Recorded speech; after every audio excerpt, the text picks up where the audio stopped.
Bismillahirrahmanirrahim. Assalamualaikum warahmatullahi wabarakatuh. Innal hamdalillah wassalatu wassalamu ala Rasulillah wa ala alihi wa ashabihi wa mawalah. Wala haula wala quwata illa billah, amma ba'd.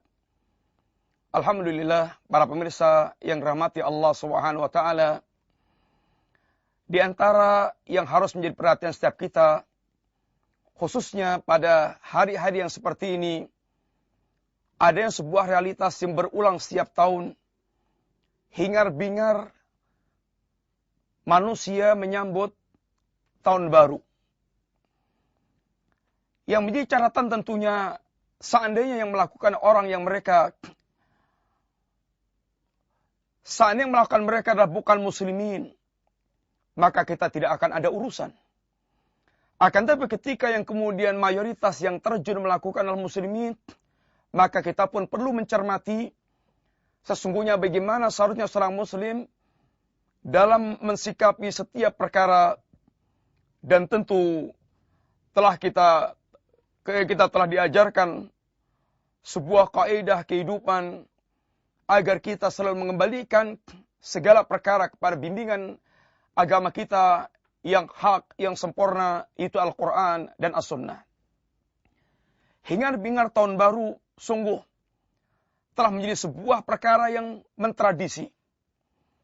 Dan bahkan apabila ada orang yang memperingatkan tentang perkara ini, akan menjadi sebuah cibiran dan akan banyak dipermasalahkan oleh manusia. Dan sungguh ini merupakan bentuk keterasingan ajaran agama kita di saat banyak orang mereka yang tidak mengenal sunnah yang benar dari ajaran Rasulullah Sallallahu Alaihi Wasallam. Kaum muslimin, para pemirsa yang rahmati Allah, ada beberapa catatan yang layak untuk kita cermati. Ketahuilah seorang mukmin dia faham bahwa keberadaan dia di dunia sekarang ini dalam rangka mewujudkan misi yang sangat agung, yaitu misi menegakkan akidah yang sahihah, menegakkan tauhid, menegakkan akidah yang lurus, ini akidah tauhid, menjadikan seluruh kehidupan kita dalam rangka untuk beribadah kepada Allah Subhanahu wa taala tanpa menyekutukan Allah Subhanahu wa taala. Wa ma khalaqtul jinna wal insa illa liya'budun. Dan tidaklah kuciptakan jin dan manusia kecuali dalam rangka untuk beribadah kepada Allah. Kata sahabat Ibnu Abbas, liya'budun liwahiduni. Dalam rangka untuk menjadikan seluruh ibadah kita tauhidkan kepada Allah Subhanahu wa taala. Yang kedua, seorang muslim dia faham bahwa keberadaan dia di dunia dalam rangka beribadah kepada Allah Subhanahu wa taala, Allah telah turunkan Rasul dalam rangka untuk membimbing kepada kita bagaimana menempuh jalan yang hak, bagaimana menempuh jalan yang lurus, hingga kita kembali kepada Allah Subhanahu wa taala di atas jalan yang ditunjukkan oleh Rasulullah SAW.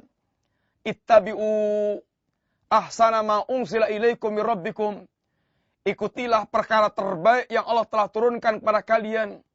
Ittabi'u ma anzalallah. Ikutilah apa yang Allah turunkan kepada kalian. Allah memerintahkan kita mengikuti jalan yang hak, yaitu risalah yang dibawa oleh Rasul yang Allah utus. Risalah yang Allah turunkan melalui Rasul yang Allah utus. Maka sikap kita hendaknya mengacu kepada kitabullah. Para pemirsa yang rahmati Allah Subhanahu wa taala, mencermati kehidupan kaum muslimin secara umum berkaitan dengan datangnya tahun baru, boleh jadi mereka akan mengatakan, akan tapi ini kan telah menjadi sebuah tradisi dan telah menjadi sebuah perkara yang sangat umum di tengah-tengah manusia. Bukankah keumuman itu yang kita ikuti? Maka seorang mukmin dia akan dengan gampang menjawab bahwa seorang muslim terikat dengan agamanya. Setiap amal apapun akan disetandarkan dengan agama dia, yaitu Al-Quran dan As-Sunnah. Adapun kebanyakan orang bukanlah standar. Bahkan Allah Subhanahu wa taala mengatakan, "Wa in tuti aktsara man fil ardi yudilluka an sabilillah." Seandainya Anda ikuti kebanyakan manusia di muka bumi, Anda atau mereka akan menyesatkan Anda dari jalan Allah Subhanahu wa taala. Karena kebenaran hanya ada pada agama Allah. Hanya ada pada tuntunan risalah agama Allah. Baik pengikutnya banyak atau pengikutnya sedikit, maka kebenaran adalah apa yang ditunjukkan oleh Allah Subhanahu wa taala. Sehingga bukan pada banyaknya orang berjalan, bukan pada sedikitnya orang yang mengikutinya, akan tapi adalah cocoknya dengan ajaran Allah Subhanahu wa taala. Sungguh ada beberapa catatan penting yang layak kita ketahui berkaitan dengan perayaan tahun baru. Yang pertama, seandainya Anda menelusuri sejarah, maka kita semuanya tahu bahwa tahun baru Masehi ini tidak lepas dari keyakinan-keyakinan agama syirik dan kafir. Agama syirik dan kafir. Tidak lepas perayaan tahun baru dari milik keyakinan-keyakinan musyrikin dan kafirin. Dikatakan bahwasanya bulan Januari maka terambil dari sebuah nama seorang dewa, dewa Janus, dewa yang menjaga sebuah tempat perbatasan, dewa yang bermuka dua. Ini sebuah keyakinan musyrikin. Kemudian bulan Juli dan Agustus adalah nama seorang kaisar, Julius Caesar, dan seorang raja Agustus. Nama yang tidak bisa dipisahkan dari pemilik, pelopor, dan pembesar tradisi tersebut. Ini kufar dan musyrikin. Dan kemudian bagaimana berkaitan pula dengan kepemilikan Nasrani dengan Masehi tersebut. Semuanya berkaitan, bahkan telah menjadi paket perayaan, yaitu perayaan Natal dan Tahun Baru menjadi sebuah paket. Karena memang ini tidak bisa dipisahkan dari kepemilikan musyrikin dan kafirin. Demikian sejarah telah bicara. Seandainya demikian adanya, di mana letak al-wala' wal-bara' yang kita miliki? Di mana letak bara'ah kita? Di mana letak berlepas dirinya kita dari keyakinan syirik dan kafir? Ini yang pertama menyangkut keyakinan. Yang kedua, hari raya merayakan tahun baru. Bagaimanapun dan apapun isinya, maka perayaan tahun baru bukan milik kaum muslimin. Rasulullah SAW pernah mendatangi para sahabat di Madinah yang sedang merayakan hari raya Nairuz dan Mahrajan. Hari raya miliknya kufar. Hari raya jahiliyah yang dulu yang mereka miliki, mereka bermain-main di situ. Sebagaimana layaknya orang merayakan hari raya dengan segala macam permainan dan bergembira. Maka apa kata Rasulullah SAW kepada penduduk Madinah? Qad abdalakumullah bihima khairan minhuma. Sungguh Allah telah menggantikan untuk kalian dengan dua hari raya yang lebih baik daripada dua hari raya yang kalian miliki. Yaitu Yaumul Adha dan Yaumul Fitri. Yaitu hari raya Adha dan hari raya Fitri. Dua-duanya hari raya yang pemberian Allah dan lebih baik bagi kaum muslimin. Bagaimana tidak lebih baik? Hari raya ini adalah hari raya yang diawali dengan pensucian jiwa. Ramadan kita digembleng dengan 30 hari berpuasa. Dengan aneka ragam ibadah yang dipacu. Ini akan memberikan warna tazkiyatun nafas. Kemudian ditutup dengan zakat fitrah. Dibagikan pada fuqara wal masakin. Kemudian kita merayakan Yaumul Id. Sehingga kegembiraan yang dibangun di atas ketakwaan kepada Allah dan kemanfaatan bagi manusia. Ayyidul Adha. Demikian pula kita disarankan, sangat dianjurkan puasa pada 9 ini Yaumul Arafah. 9 Dzulhijjah Yaumul Arafah. Kemudian kita disyariatkan udhiyah, menyembelih hewan korban. Sehingga juga ini tegakkan di atas asas ketakwaan dan kemanfaatan bagi manusia. Maka 2 hari raya ini lebih baik dibandingkan hari raya miliknya orang-orang musyrikin dan kafirin. Tidakkah kita bangga dengan hari raya kita? Maka merayakan tahun baru bukan milik kaum muslimin. Catatan yang ketiga, bahwa perayaan hari raya kufar, hari raya bukan milik muslimin ini, yang diklaim milik umum ini, umum itu siapa?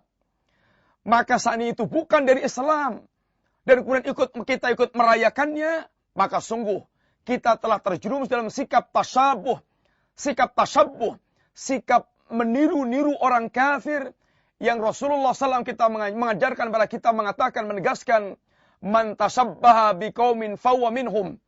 Barang siapa yang menyerupai satu kaum, maka dia termasuk golongan kaum tersebut. Inginkah kita dimasukkan Rasulullah dalam golongan kaum mereka? Tentu seorang muslim dia tidak ingin seandainya dia dimasukkan ke dalam golongan orang-orang yang kafir, yang diingkari oleh Allah dan Rasulnya SAW. Kemudian catatan yang keempat berkaitan dengan hari raya tahun baru, maka sungguh kita sangat miris mendengar berita dan kenyataan yang ada. Hari-hari tersebut, bagaimana laki-laki, perempuan keluar, dan berita yang sangat heboh setiap akan munculnya perayaan tahun baru yang demikian. Maka berita yang muncul diantaranya kondom laris diborong. Dan yang memborong adalah para pemuda dan para remaja. Alangkah sangat mirisnya kita. Hari raya syaitan yang diwarnai dengan kemaksiatan dan dosa besar. Bagi mereka menghidupkan malam dengan berzina. Mereka hidupkan malam dengan perbuatan yang sangat mungkar. Itukah yang Anda banggakan? Itukah wahai kaum muslimin yang Anda hidupkan? Catatan yang keempat atau yang kelima, bahwasanya bagaimana mereka menjadikan titik jam 00 yang mereka tunggu dari sore, bahkan mereka berbondong-bondong keluar dari rumah mereka ke sebuah tempat, ke sebuah titik tempat. Ada yang jauh, ada yang dekat. Maka lihatlah nasib salat mereka. Apakah mereka memelihara salat, atau mereka bahkan menyanyikan salat, atau bahkan mereka tinggalkan salat. Hingga kemudian mereka ini tunggu sampai tengah malam. Mereka lanjutkan dengan permainan. Hingga mereka habis waktunya. Kemudian mereka tinggalkan salat subuh. Bahkan boleh jadi tidak salat subuh. Alangkah sang ruginya. Alangkah sang luar biasa. Ketahuilah. Sesungguhnya ini perkara yang sangat besar. Catatannya ke-6. Bahwasanya waktu Anda adalah umur Anda. Waktu Anda adalah umur Anda, jangan Anda sia-siakan. Sesungguhnya waktu kita adalah saat-saat kita untuk bisa mendekatkan diri kepada Allah. Jangan Anda buang-buang. Dan menanti waktu malam, berhura-hura keluar dari rumah tanpa tujuan yang jelas. Ini merupakan pembuang-buangan waktu. Anda telah membuang-buang waktu yang merupakan modal kehidupan Anda.